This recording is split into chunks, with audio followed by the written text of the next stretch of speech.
Stop telling me to go meet someone in the wild when I go in the wild and someone will be staring at me the whole entire night and won't come say hi.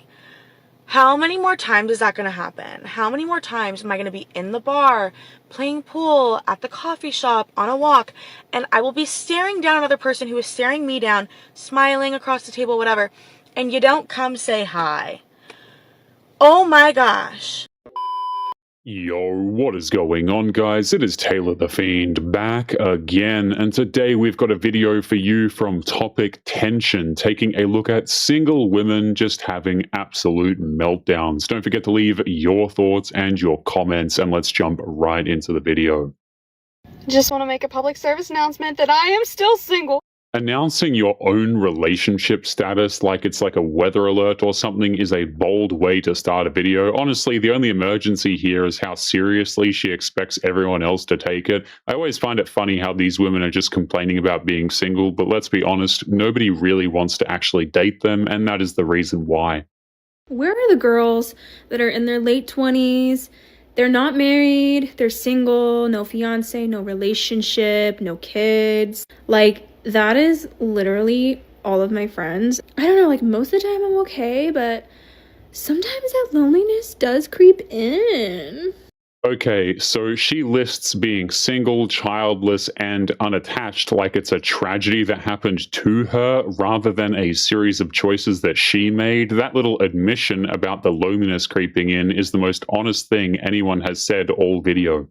You guys know that 44% of Gen Z men have never approached a woman in public. You've got to love how she treats that statistic like a verdict against men instead of asking what taught a whole generation to keep their distance in the first place. Men didn't forget how to approach or anything like that. They did the cost-benefit math and just quietly decided, you know what, no thank you. What happened to the men that actually ask women out on dates? She wants the days of men chasing back without offering a single reason why a man should actually bother now. What happened to those men is very simple. They got tired of being treated like an inconvenience the moment they tried, and all of the other terrible things that would happen to them when they did approach women, and so they simply stopped. It's not rocket science. You guys obviously want to just stay single. Why have men stopped approaching women in real life? I feel like it's kind of a lost art these days, and I don't get it. She calls approaching a lost art as if men like misplaced it or something instead of being trained for a decade to literally keep their distance by women, by the way. Men heard the message very loud, very clear, and now she is confused that men have actually listened. The men not yearning no more because they gay. That's it. It's no more to it. The men not yearning no more because they gay. Reaching for that explanation is easier than admitting that men simply opted out of the circus. When the only answer she can find is an insult, you already know that she has absolutely nothing real to offer at all to men. Where are you from? Colombian. Would a man ever approach you in real life in your country? No. Where are you from? Australia. In your country, would a man ever approach you in real life? Nah, not really. I've never really been hit on or anything. Hey, where are you from? I'm from Slovenia. In your country, would a man ever approach you in real life? These days, not really. Where are you from? I'm from Italy. In your country, would a man ever approach you in real life? They kind of scared to approach, so no. Where are you from? England. And in your country, would a man ever approach you in real life? Oh, not really. She thinks the silence from men proves that men are hurting or something, when it's actually the loudest sign that they have just moved on without a second thought. I don't think men are filming daily breakdowns about it in their car because, unlike her, they are not keeping a tally of who left. Why is it if you're out in public, right, and you see a girl, give them a little smile, why don't you just like start a conversation? I find it interesting how she frames a man simply approaching as the easiest thing in the world while ignoring everything that actually makes it risky for men. It's very well and good to say, oh, approaching is easy, men should do it, when you are not the one who's actually required to do the approaching. Quite frankly, one of the biggest reasons why a lot of men aren't even bothering to approach women anymore is because a lot of women out there have simply told them not to. It's as simple as that. It's actually rare to hear one of them admit the no approach rule was actually written by women, not invented by men. She gets right up to the honest answer and then acts surprised the men actually obeyed it. It's happened to me so many times, and I'm like, why are you guys not coming up to me? You obviously keep staring at me. We keep making eye contact. We keep giving each other a little smirky smile, so pull the trigger. All that eye contact, and the one thing she won't consider is that the staring isn't an invitation to anyone but her. She wants the man to just gamble everything on a literal glance, by the way, while she risks absolutely nothing but a few seconds of filming. Because honestly, most of them don't know that you want them to approach. Just smiling at a guy does not mean it's an open invitation for them to approach you. If you really want the guy's attention and to know that he's actually welcome to talk to you, try talking to him first. It only took the whole montage for one of them to land on the radical idea of saying hello herself. The advice is solid, but notice how it's framed as a last resort instead of the obvious move it always was. But let's be honest, guys, I don't think men even want women approaching them these days. It's actually gone that damn far. I know so many great single women. So many great single women. I don't know where all the dudes are. I'm like, guys, come on. Come on, guys. Make the first move. Come on. But man, they just... the first move is become a great single guy. Like, that's a big move right there. I know. I know. But... The co-host just lands the only honest line in the room when he hints that those women are single for a reason. She keeps insisting the men just like vanished for no reason, but the common denominator is sitting right at the table. So y'all know last night I got dressed up, I put on makeup, I put on heels. I said I'm finna see what man want to buy me a drink, right? You know what? I think I chose the wrong night. The tricking spirit was not in the building last night. I think the men gotta be in the mood to buy drinks. You know, you just getting off work. They weren't in the mood for that. I think they said you hoes on y'all own tonight. She dressed up specifically to get strangers to fund her night and then got offended when nobody volunteered. Calling it the wrong night is a creative way to avoid noticing men stopped playing the game. What the heck happened to guys chasing girls? No, like seriously. I love asking couples and friends that I come across on how they met their boyfriend, and literally every freaking person just says, oh, on a dating app. What the hell happened? What happened to guys like being so obsessed with a girl that they see? They have an instant connection. And then girls play hard to get. And then the guy does anything in his power to win that girl over. Where the hell are these stories? She wants to be chased like it's a movie while sitting at home filming a makeup tutorial about it. The pursuit that she misses ended the moment women decided being chased was an entitlement instead of actually something that was earned from men. This is for all the straight single men, specifically in Sydney. Where are you? No, seriously, if you're not on the dating apps, where are you? Like, where do you go to meet women? Where are you? Because all my single girlfriends cannot seem to meet single guys. Like, where are you hiding out? I've gone to bars. I've gone to churches, clubs. I've joined sporting events. I still can't meet single guys. Every guy I have met in Sydney is in a relationship.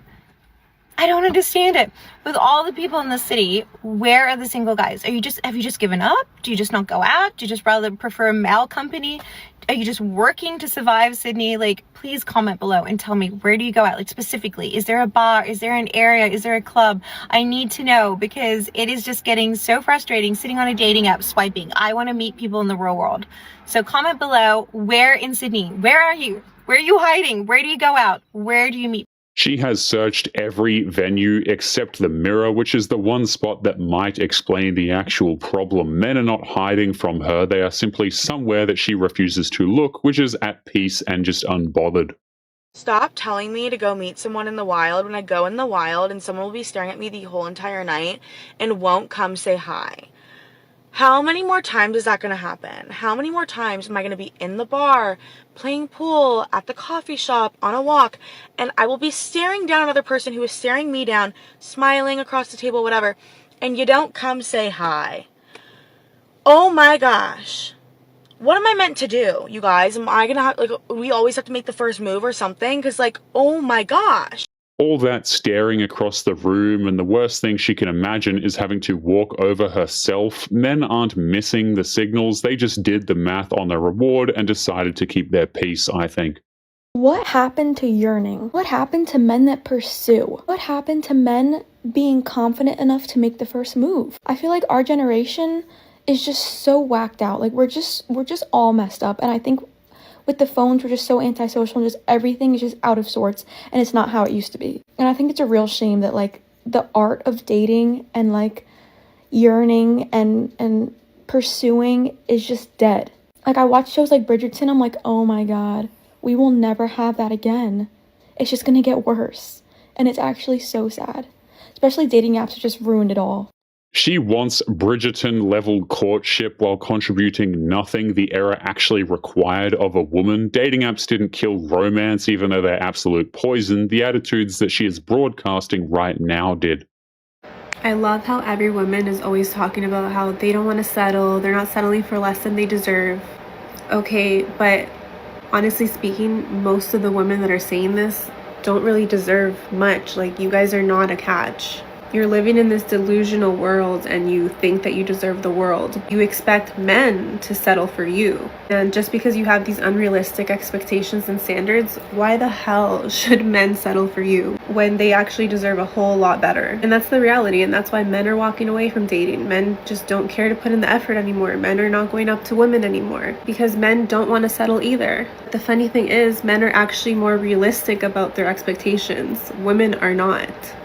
It's almost shocking to hear one of them say out loud that the standards are delusional and the men are right to leave. She actually nails exactly why men have checked out, even if half her audience will never actually admit that she's correct. And oftentimes these women make these videos without actually caring about men. They're just kind of relaying points that they hear.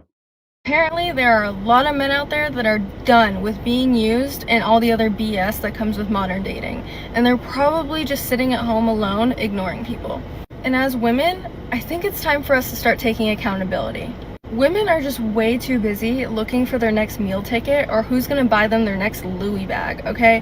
And I am so sick of it because women have become so toxic towards men, and it's not fair. Men deserve to be loved and cherished, and all these toxic women are just ruining it for the good ones like myself. And I'm just so sick of it, and I don't know how it's gonna stop. Like, we need men. We literally need men. So women, just stop ruining it for everyone. The accountability lasts about one sentence before she pivots to demanding the flowers and the free dinners come back. I mean, she wants the rewards of a dynamic her own crowd spent years tearing down. Can we please bring the guys back that have an arrangement of flowers waiting for that woman that they're taking out on the first date? Or a small gift? Can we bring the men back? No, we can't. Nope, we can't bring them back, nor are we going to be bringing back your payment for services rendered. Oops, sorry. I meant flowers and gifts. Yeah, no. I mean, have you seen what a bunch of flowers cost these days?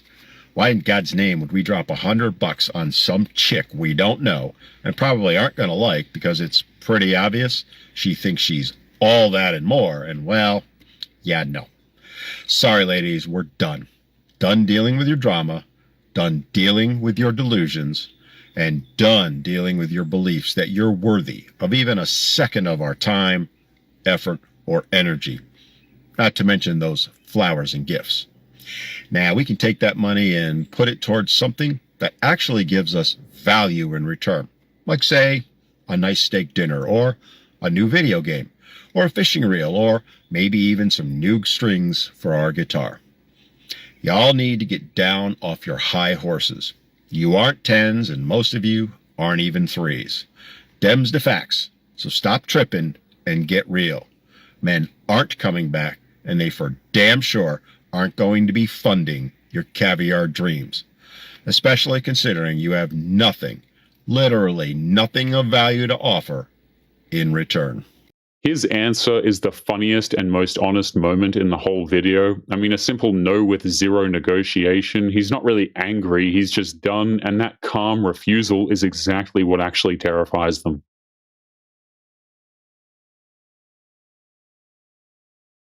If you would like to get early access to videos, weekly lectures, and case study breakdowns of human behavior, make sure you check out the members area link below in the video description. Otherwise, make sure to click on one of these videos on screen now if you enjoyed. Make sure you take care of yourself, and I will see you in the next one.